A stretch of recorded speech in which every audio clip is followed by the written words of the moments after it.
Hello, everyone. My name is Claudia Valegia. I am the faculty chair of the Council on Latin American and Iberian Studies, and I'm really happy to welcome you to our second event in our Career Conversation series of the Undergraduate Fellows Network for students interested in topics related to Latin American and Iberian Studies. For those of you who don't know about CLICE, our council enhances the understanding of Latin American and the Iberian Peninsula through collaborative efforts focused on meaningful partnerships and exchange of ideas and academic research. So that's the pretty way to say that we function as the central hub for intellectual exchange and partnerships in Latin America, Spain, and Portugal. And we are also the house of the Latin American Studies undergraduate major. So if you're an undergraduate student and have not officially joined the undergraduate networks, please contact us. Or if you're a graduate student, you can also join the graduate student networks. Please visit our website to know how to apply. And so by joining the networks, both undergraduate and graduate networks, you will be part of a community and you will have the opportunities to meet faculty, to work with faculty and visiting scholars, and also funding opportunities to apply to do research or to travel to conferences, or if you have a summer project, we can also find ways of funding partially your project. And I am also very pleased to have the Yale and US college students to be part of this network, which adds to the outreach of our activities. And now I'm part of this network is inviting Yale alumni to tell us about their experience after graduating from Yale. And I'm delighted to introduce you to Hector Hernandez today, who's joining us from Berlin. Hector is doing his master's degree in Latin American Studies at the Free University of Berlin. He's originally from Bogota, Colombia, and he grew up outside Dallas, Texas, before moving to New Haven for college. Here at Yale, he majored in philosophy and German studies. And after graduating, Hector moved to Germany to pursue graduate studies that continue to combine his interest in Latin American literature and German critical theory. While at Yale, in order to pursue his master's degree in Berlin, Hector received the German Academic Exchange Service, or DADD, as it is more commonly known. And since then, he has been in Berlin. He has also received a direct exchange scholarship for an exchange semester at the Pontificia Universidad Católica del Perú. And though Hector was unable to go to Peru because of the pandemic, I know he will also be able to share with all of us the various ways you could apply to these fellowships and other related fellowships that will be helpful to you as students. So thank you very much, Hector, for joining us and be willing to speak to our students, and welcome to our event, our conversations. Thank you very much, Claudia, Asia, everyone involved in organizing. I'm very glad to be part of this speaker series. I will share my screen here. I have a PowerPoint. So again, thank you very much. My name is Hector Ricardo Hernandez. And I guess in a way, the entire presentation is going to be an extended about me. But just I'll be talking about my winding path through Yale and then my time after Yale and how I ended up studying in Germany. But just some background that will contextualize much of what I'm going to talk about will be what Claudia just mentioned. I was born in Bogota, Colombia. But when I was 2.5 or 3 years old, I moved to and grew up just outside of Dallas, Texas, where I lived for 16 years before moving up north to Yale. I was Yale College class of 2019 in Berkeley College. And I've been in Germany since graduation. So I'm just coming up on 2 years now. And the one thing I want to highlight from all this is that throughout sort of my childhood and early years through high school even, I've always sort of been thinking about Colombia. At first I thought I would actually move back at some point and sort of center my life there and work there. Then in high school, I would say sort of the way I would formulate it is to say, I want to at some point go back and do something for the country, whatever that might mean. The specifics of it didn't really matter. It could be through getting into politics or scientific research or nonprofit, anything like that.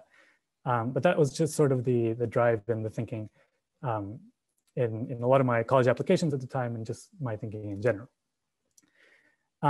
So the first thing I'll talk about is my path within Yale, 2015 to 2019, beginning with the first 2 years, so chronologically.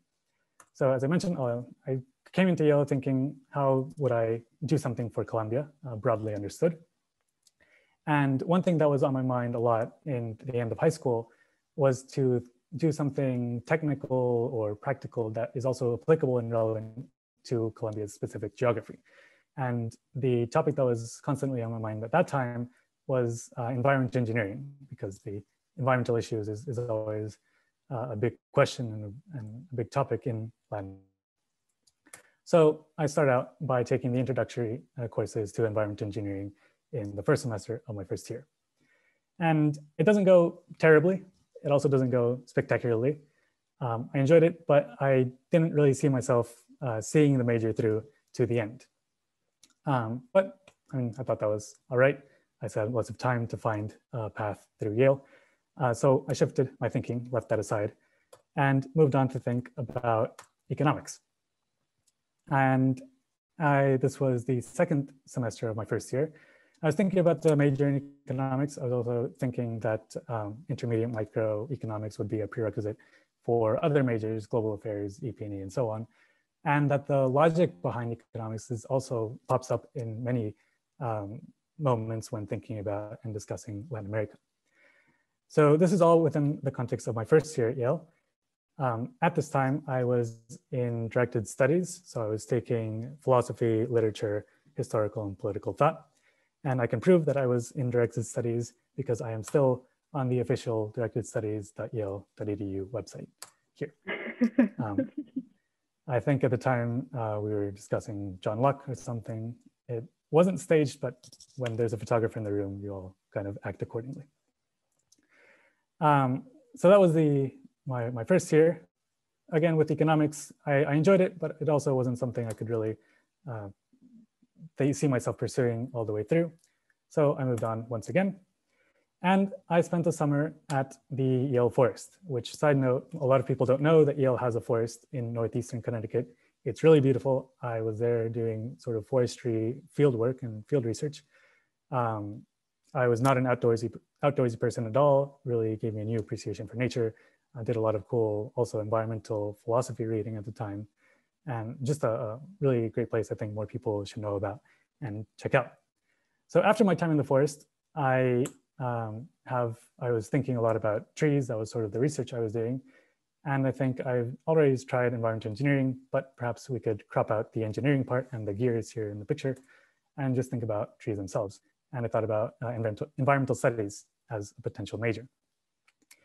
And then I had the wonderful fortune of getting into a seminar taught by Professor Moira Franger, called Latin American Intellectual Debates. And this was in the fall of my sophomore year. And at the time, I sort of thought of it as the rough directed studies equivalent for within Latin American studies, just sort of a collected set of texts for which the authors were all reading each other and thinking about the question of what Latin American is, where it comes from, where it's going, and so on. A really terrific class that was really formative for my time, for the rest of my time at Yale.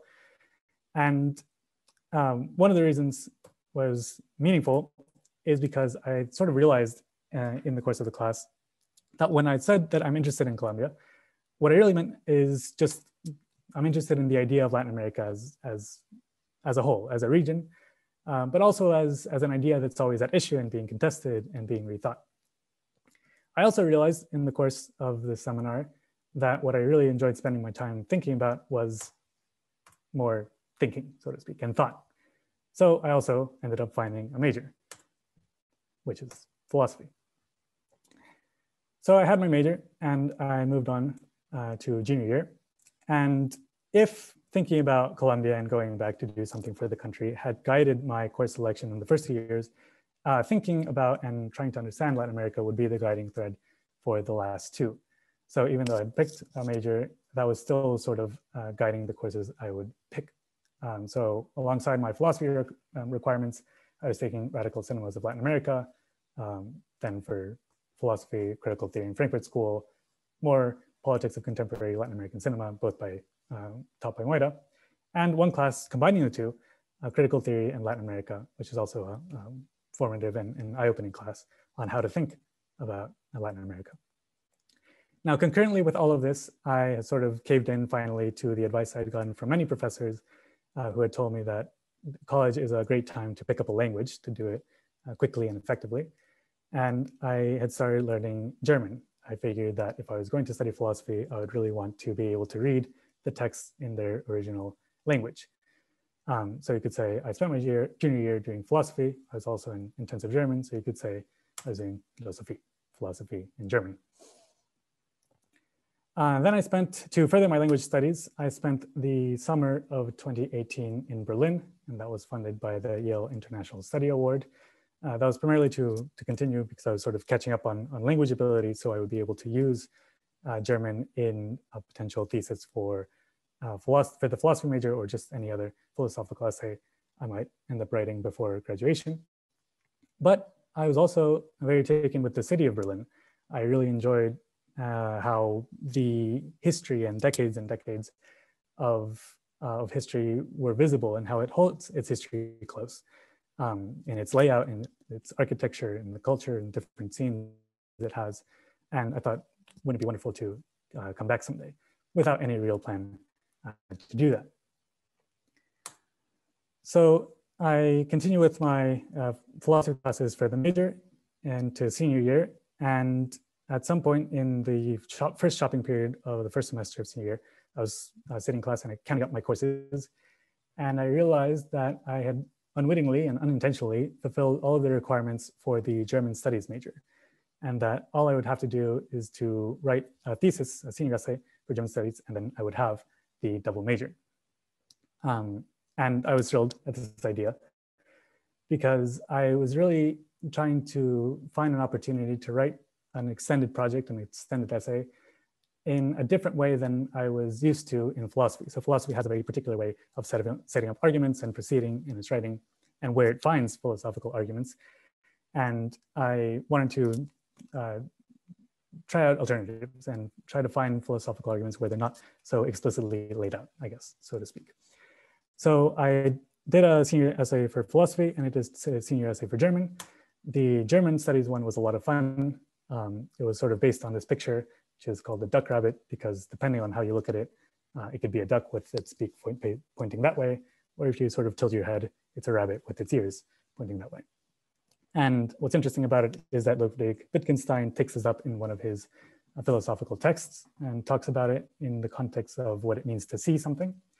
And I take it up and put it in conversation with the short stories of Franz Kafka and Jorge Luis Borges in an essay that ends up being called El Smuch, sort of mixing, and even they're mixing ideas of Germany or German-speaking places broadly understood with Latin America, also sort of broadly understood. And that sort of wraps up my path at Yale. I ended up in literature, which I by no means expected at the start. And with having had a wonderful experience writing this project. So this sort of ends the heavily about me side of it. I'll now spend the rest of my time talking about how it is that I ended up studying, doing graduate school in Germany, and how I found it and what I've been doing since then. So to start, just some general information about graduate study in Germany. Some of the reasons a lot of people are interested in doing an MA or higher education here is because compared to the US, it's much more affordable in the sense that there is minimal to no tuition fees per semester. certainly not at the public universities, but even the private universities, if there is a tuition fee, it'll be maybe 170 euros, not much more than that, not in the order of the thousands that we might find in the United States for an MA program. Another key difference is that very few programs have strong admissions caps. So it's more that if you meet the minimum requirements, that you have a BA or preparation in the field that you want to continue to study, then you're more or less admitted to the program.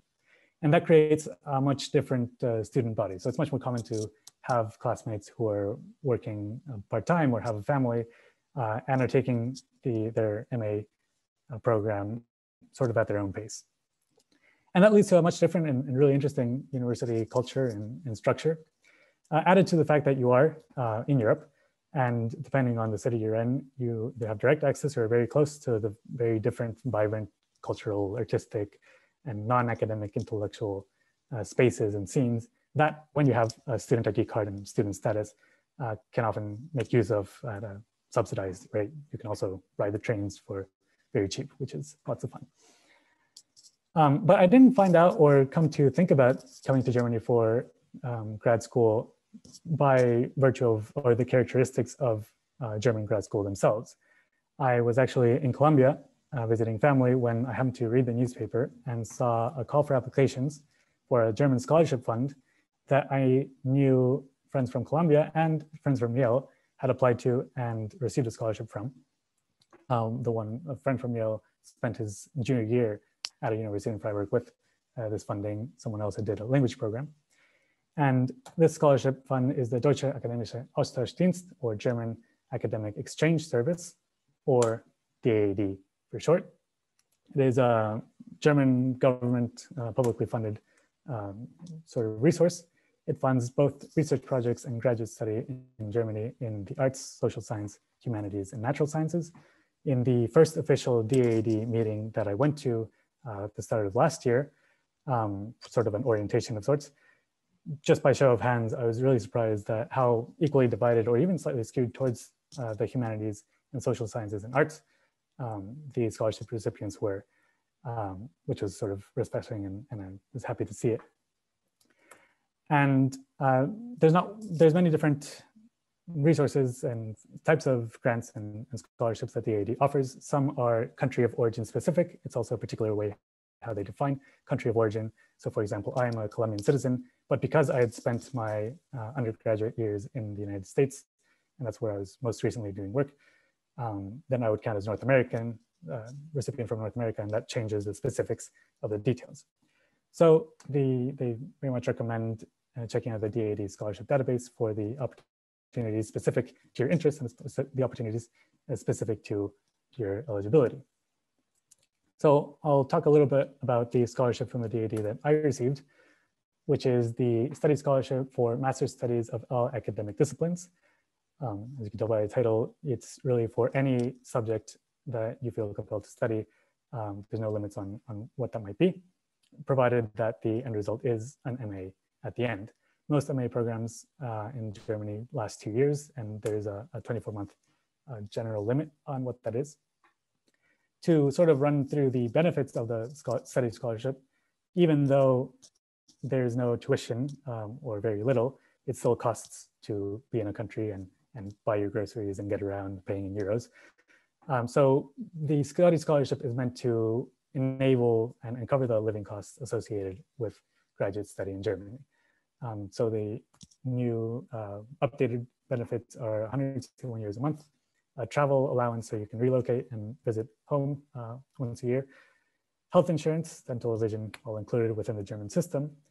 And if for any reason the 860 euros don't fall short of covering rent costs plus everything else, there is an additional housing subsidy for the major cities, Berlin, Frankfurt, Munich, and many more.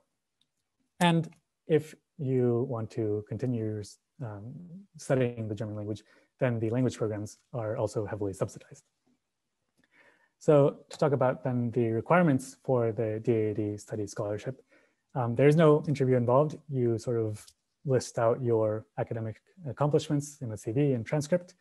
You write a letter of motivation, which I'll talk more about in a minute.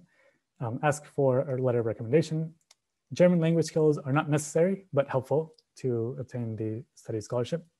And you put it all in the application form they provide and send it in. More than that, there's not much interaction with the DAD. I do want to note one thing, and that there's two different sets of requirements that you have to meet. One is for the scholarship itself, and one is for the academic program you're interested in participating in. So, for example, I was looking at two programs. One was the MA in Interdisciplinary Latin American Studies at the Freie Universität in Berlin, the Free University. And their requirements were to have a B2 level of Spanish and B2 level of German. In contrast, the other program I was looking at is University of Heidelberg's MA in Ibero-American Studies, which had a C1 requirement for Spanish and no German requirement. So that's sort of what I mean, that German language skills are not necessary if your program doesn't require them. And if your program doesn't require them and you do have language skills, all the better. But I certainly know scholarship recipients who don't speak German and haven't even started and only start when they arrive in Germany. And that isn't a problem at all. So to speak more on the specific program I'm in, it's the MA in Interdisciplinary Latin American Studies offered at the Freie Universität Berlin. And part of the reason I was really interested in this program is because it offers language courses in several indigenous languages, Quechua, Guarani, Nahuatl, Quiche, Chol, which I hadn't really seen offered anywhere else, not just in German, but just generally. And there's strong interest in these languages at this university and how that influences different facets of Latin America. There are several specialization tracks you can pick from within the MA. Mine is gender relations, ways of life, and transformations. There are other tracks in Brazilian studies, development, and the sort of mix of history and anthropology. I'm currently working on my MA thesis on masculinity in the figure of the new man in Cuba. But with regards to the letter of motivation, what I did was essentially summarize the entire evolution that I described in the first half, how I have always had Latin America in the back of my mind as a through thread for my course selection at Yale, and how it may have led me to the perhaps counterintuitive place of studying philosophy and German studies when my interest is in Latin America. And that I see a certain potential in putting the two in conversation, but that I felt that because I hadn't centered Latin America as the subject of my studies in undergrad, I would take the opportunity, given the MA and the scholarship, to sort of go, to focus myself more fully on Latin America, its social history, its political history, its anthropological realities, and so on. And that makes the interdisciplinarity part and the focus on indigenous languages all the more compelling. And that's sort of my general recommendation, such that it's clear what it is you intend to do with the opportunities given by your specific program, speaking to the program. And you also have to pick 3 different programs that you're interested in, should it happen that your top choice doesn't work out. So that's sort of my recommendation, to spin some sort of narrative on your interest and put that to contextualize the reason for your study in Germany. Within Europe, there are more opportunities that are made available to you. Many MA programs encourage a semester abroad, or will encourage will count a semester-long internship towards graduation requirements.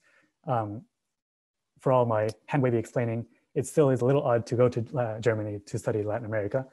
And perhaps for that reason, they're very big on students using their 3rd semester to spend some time in Latin America, be it at an internship or at a university, taking classes at a Latin American university. And one of the opportunities available for students looking to study abroad is what they call the direct exchange program.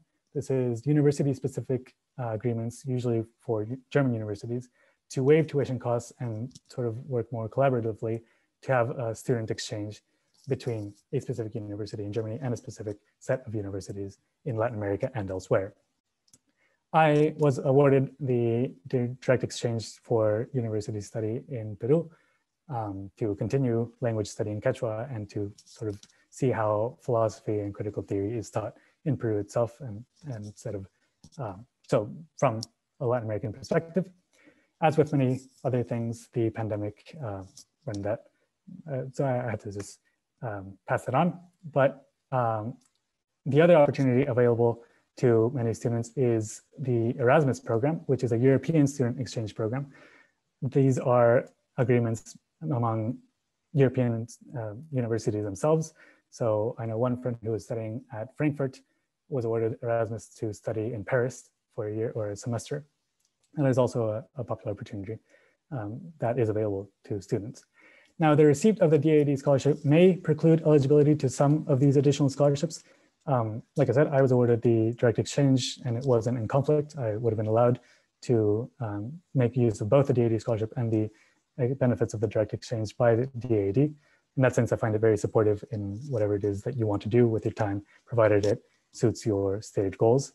I'm not sure if it precludes participation in Erasmus, but those are details that are clearly laid out. With regards to the DAD alumni network and sort of opportunities through your peers that it makes available, it has, DAD has the Freundeskreis, which is a circle of friends. This is primarily, in addition to the official events, it's the sort of way for alumni to get to know each other. So the DAD also funds German students who want to study elsewhere in the world.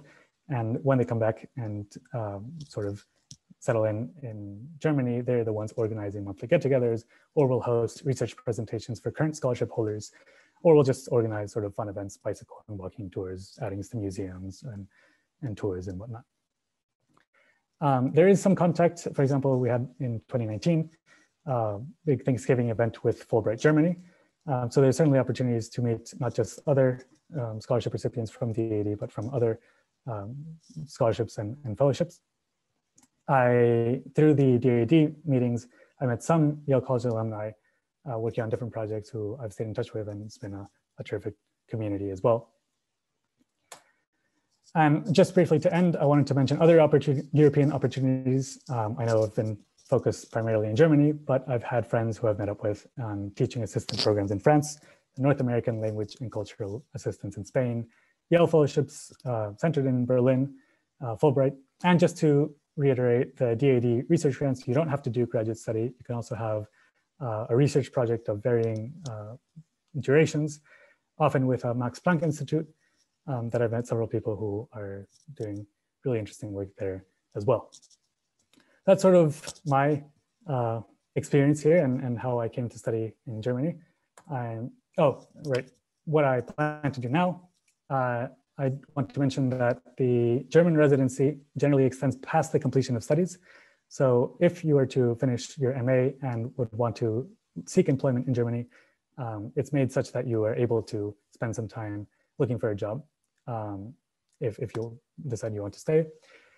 Just to mention, though, the one thing I was looking at recently in recent weeks, I was looking at publishing fellowships, and I found that, for example, the Mellon University Press Diversity Fellowship Program prefers MA, MS, or PhD holders. And that's certainly something, one path, if you were to want to go to Germany for grad school, but eventually come back to the United States, that's just something that I've been thinking recently. Or certainly to continue graduate school, which was sort of the trajectory I had pitched in all of my statements, and I do want to pursue one postgraduate opportunity path to follow. That's sort of it from my side. I'm happy to answer any questions now or via email. I'm also on Cross Campus, which is Yale's platform. I've been contacted a number of times by students as well, which I also find really great. And thank you very much for having me.